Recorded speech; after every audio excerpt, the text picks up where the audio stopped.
यवतमाळ शहरातील एका खासगी रुग्णालयात कर्तव्यावर असलेल्या परिचारिका महिलेची धारदार शस्त्राने वार करून निर्घृण हत्या करण्यात आल्याची धक्कादायक घटना उघडकीस आली आहे। या घटनेमुळे शहरासह संपूर्ण जिल्ह्यात खळबळ उडाली असून नागरिकांमध्ये भीतीचं वातावरण निर्माण झालं आहे। मृत परिचारिकेचे नाव कुसुम चांदेकर असं असून त्या संबंधित खासगी रुग्णालयात नियमितपणे सेवा बजावत होत्या। नेहमीप्रमाणे त्या आपल्या कामात व्यस्त असताना अज्ञात व्यक्तीने रुग्णालयात प्रवेश करून त्यांच्यावर अचानक धारदार शस्त्राने हल्ला चढविला। या अनपेक्षित हल्ल्यामुळे रुग्णालय परिसरात एकच गोंधळ उडाला।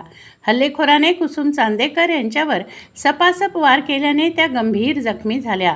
उपस्थितांनी त्यांना वाचवण्याचा प्रयत्न केला, मात्र हल्ला इतका भीषण होता की त्यांचा घटनास्थळीच मृत्यू झाला।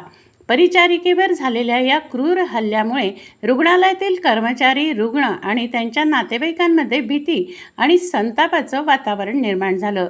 घटनेची माहिती मिळताच अवधूतवाडी पोलीस तातडीने घटनास्थळी दाखल झाले।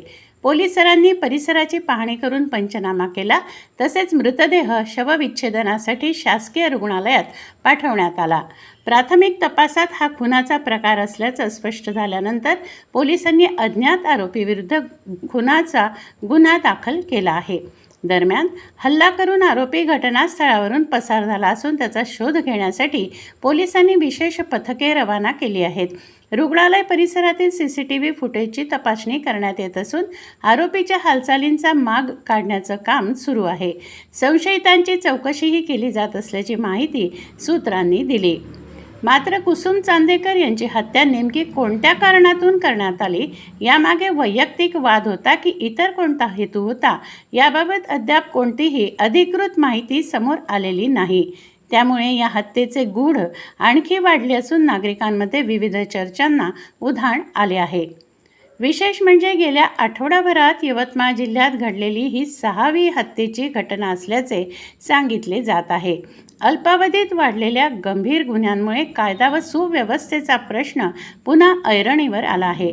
सलग घडणाऱ्या हत्यांच्या घटनांमुळे नागरिकांमध्ये दहशतीचं वातावरण निर्माण झालं असून गुन्हेगारांवर कठोर कारवाई करून जिल्ह्यात सुरक्षिततेची भावना निर्माण करण्याची मागणी सर्वसामान्य नागरिकांकडून केली जात आहे।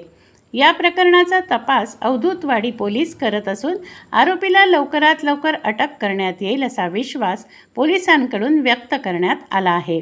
दरम्यान कर्तव्य बजावत असलेल्या परिचारिकेचा अशा प्रकारे झालेला दुर्दैवी मृत्यू आरोग्य क्षेत्रातील कर्मचाऱ्यांच्या सुरक्षेचाही गंभीर प्रश्न उपस्थित करत आहे।